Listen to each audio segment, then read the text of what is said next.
দেখুন, যার বিরুদ্ধে সই জাল করার অভিযোগ আছে এবং নিজের দলের এমএলএদের সই জাল করার অভিযোগ, তিনি ডাক্তারি সার্টিফিকেট জাল দেবেন এটাই তো স্বাভাবিক।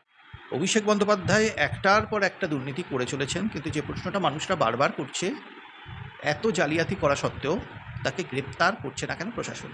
ছিল কারণ প্রশ্নপত্র ফাঁস বারবার হয়েছে, তাদের সেই শিক্ষামন্ত্রীদের সরানো হয়নি, ধর্মেন্দ্র প্রধানকে কেন টার্গেট করা হলো? দেখছেন নিউজ 16 ভারত, রাজনীতির অন্তরালে সত্যের সন্ধানে। যার বিরুদ্ধে সই জাল করার অভিযোগ আছে এবং নিজের দলের এমএলএদের সই জাল করার অভিযোগ, তিনি ডাক্তারি সার্টিফিকেট জাল দেবেন এটাই তো স্বাভাবিক। অভিষেক বন্দ্যোপাধ্যায় একটার পর একটা দুর্নীতি করে চলেছেন, কিন্তু যে প্রশ্নটা মানুষরা বারবার করছে, এত জালিয়াতি করা সত্ত্বেও তাকে গ্রেপ্তার করছে না কেন প্রশাসন? মানুষ জালিয়াতি তখনই করতে পারে যখন সে জানে সে আইনের ঊর্ধ্বে, তাকে কেউ ধরবে না, প্রশাসন ধরবে না। তো বাংলায় পরিবর্তন তো আমরা এই জন্য চেয়েছিলাম, যারা অপরাধ করবে তারা শাস্তি পাবে, অপরাধীরা শাস্তিও পাচ্ছে। কিন্তু ব্যতিক্রম হয়ে যাচ্ছেন অভিষেক বন্দ্যোপাধ্যায়। তিনি কেন আইনের ঊর্ধ্বে, এত 2 নম্বরই সত্ত্বেও তাকে ধরা যাচ্ছে না কেন? এই প্রশ্নটা এবার সরকারকে বোধহয় করার সময় এসেছে। সরকার স্পষ্ট করে বলুক, হয় বলুক না অভিষেক হচ্ছে নিষ্পাপ, মানে ওই অভিযোগগুলো মিথ্যে, যে অভিযোগগুলো করা হচ্ছে তার বিরুদ্ধে, সই জালিয়াতি তিনি করেননি, ডাক্তারের সার্টিফিকেট জাল নয়, বলুক সেটা। আর অথবা তার বিরুদ্ধে ব্যবস্থা নিক। বাকি সবার বিরুদ্ধে ব্যবস্থা নেওয়া হবে, একটার পর একটা এমএলএ, কাউন্সিলর, এমপি, বিভিন্ন যারা দুর্নীতি করেছেন তাদের বিরুদ্ধে সরকার ব্যবস্থা নিচ্ছে, এমনকি মদন মিত্রকেও, তার পরিবারকেও ডেকে পাঠাচ্ছে, কিন্তু অভিষেকের বিরুদ্ধে কেন ব্যবস্থা নেই? এই প্রশ্নটা কিন্তু এবার মানুষ করতে শুরু করে। না, ধরুন সাংবাদিকদের সাথে পলিটিক্যাল সম্পর্ক আছে। ধরুন আপনি তৃণমূলের প্রচার করেন বা বিজেপির প্রচার করেন বা কংগ্রেসের প্রচার করেন, যার পছন্দ হবে তিনি দেখবেন, যার পছন্দ হবে না তিনি দেখবেন না। খুব সহজ ব্যাপার। মানুষকে তো মাথায় বন্দুক রেখে কেউ বলেনি যে এই সাংবাদিকের এই শোটা দেখতেই হবে, এরকম তো কোনো ব্যাপার নেই। মানুষের কী অধিকার আছে একজন সাংবাদিক যখন তার কাজ করছেন তার উপর আঘাত আনার? এবং কী অধিকার আছে সোশ্যাল মিডিয়ায় সেই যে সাংবাদিকদের উপর আঘাত আনা হয়েছে এটাকে সমর্থন করার? এবং যারা আঘাত হানছে এবং যারা সমর্থন করছে সোশ্যাল মিডিয়ায় এই আঘাত হানাটাকে, তারা সমানভাবে দোষী। সাংবাদিকের সমালোচনা করুন, সাংবাদিকের শো বয়কট করুন, পছন্দ না হলে শো দেখবেন না, কিন্তু তার জনপ্রিয়তাকে আটকাতে না পেরে তাদের উপর শারীরিকভাবে আঘাত হানাটা অপরাধ। আমি আশা করব প্রশাসন তার বিরুদ্ধে যথোপযুক্ত ব্যবস্থা নেবেন। মুখ্যমন্ত্রী শুভেন্দু অধিকারীও বলেছেন কাউকে ছাড়া হবে না, কোনো দুষ্কৃতী যেন ছাড়া না পায়। এবং দুষ্কৃতী দমন আইন যেটা রাজ্যে চালু হয়েছে তার অগ্নি পরীক্ষা হচ্ছে যখন সাংবাদিকদের ওপর আঘাত আসছে, তখনই দুষ্কৃতী দমন আইন কতটা কার্যকর। দুষ্কৃতীদের কোনো দল হয় না, তাদের একটা পক্ষ হয়, তারা অধিকাংশই দেশের বিরুদ্ধে, তারা ভারতবর্ষের বিরুদ্ধে, এবং ভারতবর্ষের বিরুদ্ধে কাজ করার জন্য তারা যে কোনো দলের প্ল্যাটফর্মে আসতে পারে। অতীতে তারা তৃণমূলের প্ল্যাটফর্মে ছিল, এখন হয়তো বামের প্ল্যাটফর্মে আছে। আপনি দেখুন শেখ শাহজাহানকে যদি দেখেন, উনি আগে সিপিএম করতেন, পরবর্তীকালে তৃণমূলে এসেছিলেন। এই দুষ্কৃতীরা আপনি দেখবেন যারা যারা ক্ষমতায় আসে, কিন্তু এদের কাজটা বেসিক্যালি দেশের বিরুদ্ধে। যখন তারা কোনো চোরাচালান করছে, যখন চুরি করছে, তখন গুন্ডামি করছে, যখন লুট করছে, সেই সমস্ত কিছুই দেশের মানুষের থেকে করছে, দেশের বিরুদ্ধে তারা কাজ করছে। তাদের লক্ষ্য ভারতবর্ষকে লুট করা, এটাই তাদের লক্ষ্য, এটাই দুষ্কৃতীদের কাজ। কিন্তু তাদের কোনো রাজনৈতিক রং হয় না, রং এরা বদলে ফেলে। দুষ্কৃতীরা সবসময় গিরগিটি হয়, আর গিরগিটিরা সবসময় দুষ্কৃতী। যে কেউ যার সম্বন্ধে বলতে পারে। রাহুল গান্ধী কি এটা স্বীকার করেছেন বা বিরুদ্ধে গেছেন জানি না আমরা। তো সেখানে দাঁড়িয়ে আজকে বললেন নরেন্দ্র মোদীর নির্দেশেই হামলা চালানো হয়, নরেন্দ্র মোদীকে আমরা দোষ দিতে শুরু করলাম, সেটা বোধহয় ঠিক নয়। কিন্তু যেটা ইন্টারেস্টিং হচ্ছে, এত বড় অভিযোগ রাহুল গান্ধীর বিরুদ্ধে, তিনি একটা প্রতিক্রিয়া দেননি। তিনি হয় বলুন আমার নির্দেশে এই হামলা চালানো হয়েছে, নয় বলুন হয়নি, এটা তো মানুষ আশা করে তার থেকে, নয় এর প্রতিবাদ করুন। তিনি চুপ কেন রাহুল গান্ধী এ ব্যাপারে? একজন অভিযুক্ত যাকে গ্রেপ্তার করা হয়েছে তিনি বলছেন যে রাহুল গান্ধীর নির্দেশে সাংবাদিকদের উপর হামলা চালানো হয়েছে। রাহুল গান্ধীর প্রতিক্রিয়া কোথায়? এই প্রশ্নটা আপনারা রাহুল গান্ধীকে করছেন না কেন? পাঞ্জাবের শিক্ষামন্ত্রী পদত্যাগ করলেন না কেন? এই প্রশ্ন তো সামনে চলে আসছে। আরও অনেক রাজ্যে যেখানে যেখানে প্রশ্নপত্র ফাঁস হয়েছে সেখানে শিক্ষামন্ত্রী পদত্যাগ করেননি কেন নিজ থেকে?